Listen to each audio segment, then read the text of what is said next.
Chimaev has come into the UFC and has just dominated. He has made it look effortless. So he came in against John Phillips, took him down, smashed him up for a round, and then doused him in the second. He came in a couple of weeks later against Rhys McKee, and that was a first round TKO. Absolutely dominant as well. I felt bad for McKee because he came in like short notice, excited to sign with the UFC, and then gets drawn against Chimaev, which is just a nightmare for anybody. After that, he went up to middleweight and fought Meerschaert. I say fought Meerschaert. He punched him in the face one time. And then he's gone on, obviously, to dominate the Leech in style by picking him up like a child that's throwing a tantrum and carrying him over to the headmaster. His changes in direction are fantastic. Like this is John Phillips, who's got scary punching power. And Chimaev draws him and then level changes. Lovely little level change there. And you can see Phillips doing a really good job of sprawling that out. You can see his far leg there sprawled out. You can also see he's got an underhook on this side, which gives him something to drive against with his opponent. But what you'll see is, and bear in mind the direction that Chimaev's facing at the moment, he's facing over towards this fence post.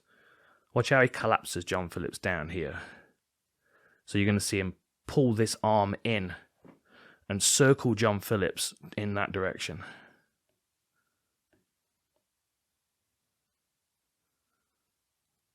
Look at that. Look how he just collapses that leg down. So he meets resistance on this side. This hip's too far away from him, so there's no point in him trying to chase on that side. But he's already got a catch on this near side leg. He's already got something. He's already got a bite on something that he can pull and start to anchor himself to. And as he does it, you'll see him move himself out in this way and turn the corner as he's pulling this knee. Look at that. Beautiful work. And then the finish, obviously, is that knee's now being collapsed and John Phillips is now posted on his arm. And then from that point, he picks him up and just drives him into the fence. But this is something else that he's looking at, because most people, when they land, they go hand or elbow. And you can't see it from this side, but you know for sure Chimaev is looking at this wrist here. Because what's the next sequence? We're going to see it just before it cuts. Goes around the waist, holds himself in, and then you're going to see the other hand reach and grab this. There it is. Bang. So now what he's going to do with this, he's going to continue driving forward. You can see his toes are in a very athletic position as well. My old wrestling coach, Ricky Lundell, always used to say athletic feet. This means that he can drive in this direction. He can drive in the direction of this control, and now John Phillips can't continue posting out over and over again. He can't continue re-establishing a base. What he'll end up doing is he'll just collapse him over the top of that. And then, this is second round. This is John Phillips scrambling up here.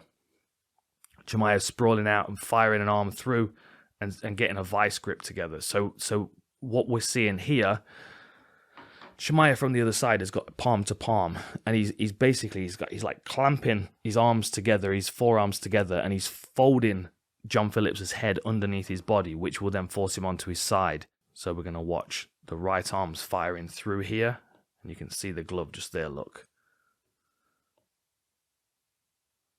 There's the palm-to-palm grip. That's the palm-to-palm, and then he's going to pull John Phillips's head underneath his body, bump him over, and then the right arm fires through, and what you can't see from this angle is the DARS position on the backside. Now, as he brings his hips in, that also pulls John Phillips further into that. Hooks over the back with his heel as well, and then there's no escape for John Phillips. Even though he's up against the fence anyway, it would be very difficult for him to scramble out of this position.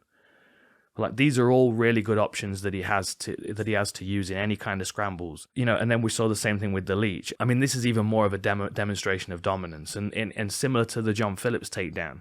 Look at the direction in which Chimaev's facing, and look at the direction in which he ends up facing once he's level changed. He's in. And he's turned, and now he's facing the opposite way.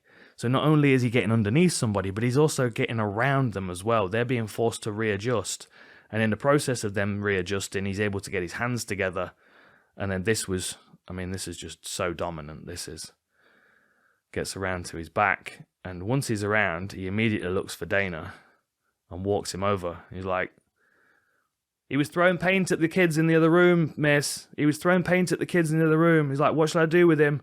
You know what I mean? It's like he's like disciplining him. It's amazing to watch. Like, the Leech is a big dude. He's a big, strong, powerful individual whose initial takedown defense against the majority of people is pretty good. But Chimaev just muscled him up, took him over. There's no concern about wasting energy here as well. You've got to bear that in mind. Slams him to the floor whilst he's got eyes on Dana. Looking at Dana, eclipsed by the Leech. There's Dana again. Still talking to him, still performing. Like, you can even see one of the UFC lawyers looking over at Dana here. He's like, can you believe this guy? It's, I mean, it's just such a performance. And then everything about his style on top is dominant and strong and oppressive. He clamps onto the body, whether he's in mount or on the back. He's always utilizing his hooks as well and prying his opponent apart. Like, look at the torque in his back and his legs as he's controlling the Leech here, who's a very strong individual. So what you can see right now is Chimaev has his left arm underneath the neck of the Leech, and the Leech is currently controlling the hand of Chimaev. So he knows that he can't finish this choke with one arm, or it's very, very difficult. So the Leech is here. He's holding onto one arm, and now he's digging the choking arm with his other hand, and he's going to pull this away.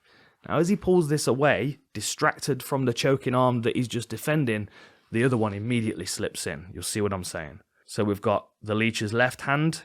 He pulls the choking hand away, and immediately, look, you can see the fingers of Chimaev creeping underneath, slides through, and look how he punches that through. Bang, right up into the crook of the elbow.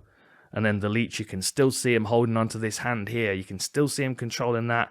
Chimaev just yanks that free and goes really wide with it. So the Leech can't control it. Pulls it back and then punches it straight up. And you can actually see what the Leech is doing to try and slow this down. You can see he lifts his elbow and his shoulder up to try and make it more difficult to grip. And you can see Chimaev just pokes his elbow over the top and then drives back down so he can get a really good clamp on that neck. And the Leech, fair enough to, he fought to try and get out of it. But the slickness of that hand fighting underneath is, to say you couldn't do that against Gilbert Burns would be foolish, because anybody can be caught in mixed martial arts. Like, you can be a world champion jiu-jitsu player, Rodolfo Vieira, you can get exhausted, you can get hurt, you can get dropped. Doesn't matter. You can exhaust yourself and find yourself in these situations. This is a real-time threat for Gilbert Burns to deal with. The wrestling, the dominance, and the ability to oppressively choke his opponents. I just want to talk through the Meerschaert finish, because this is beautifully calculated. And there are a few things I want to draw your attention to. So let's just get the geography of the Octagon set. This is Chimaev's corner here, red apex. We've got the Modelo sponsorship in the other, on one side. We've got the Modelo sponsorship and the bloody patch on the other side. So these are good anchor points so you can see how they're moving in the Octagon.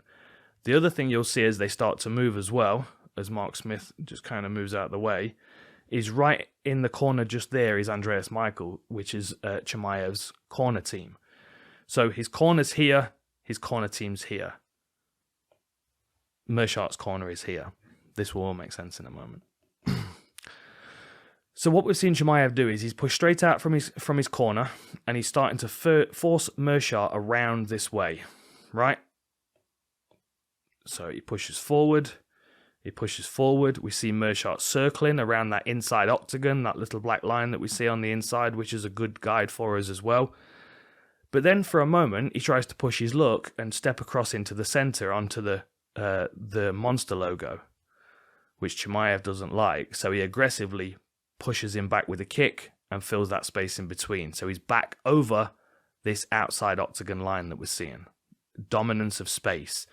We've also circled, so Chimaev this is now his corner, and his corner team are here.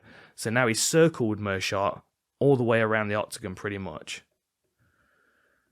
And what we're going to see is like this corkscrew motion. So Chimaev moves gradually closer to him as he gets closer to the fence.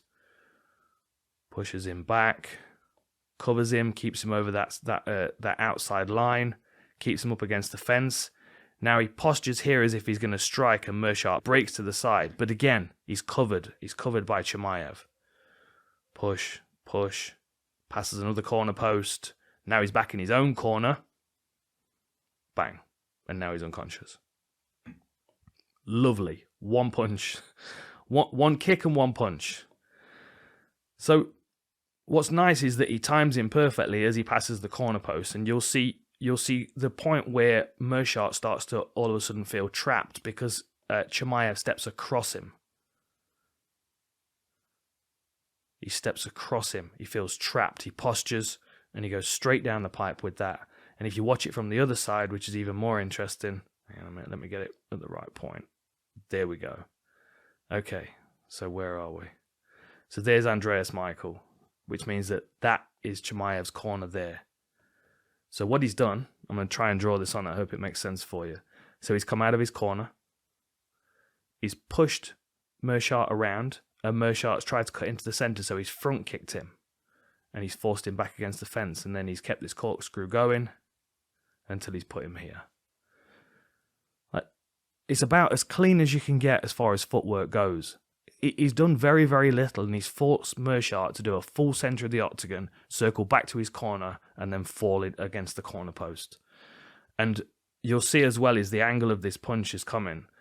So Chimaev is bringing the punch from this direction, even though his head's over here.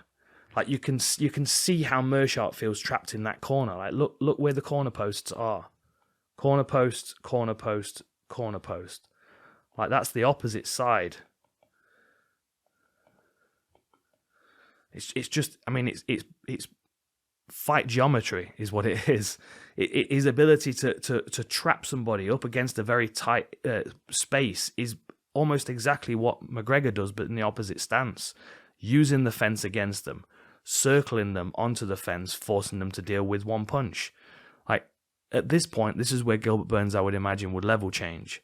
But there are also counter-punching options for Gilbert Burns, and the confidence of an unbeaten fighter coming in who feels like one punch is going to do the job. I mean, you've got to think, when it's so easy, you kind of start to underestimate your opponents to a point. I'm sure you must.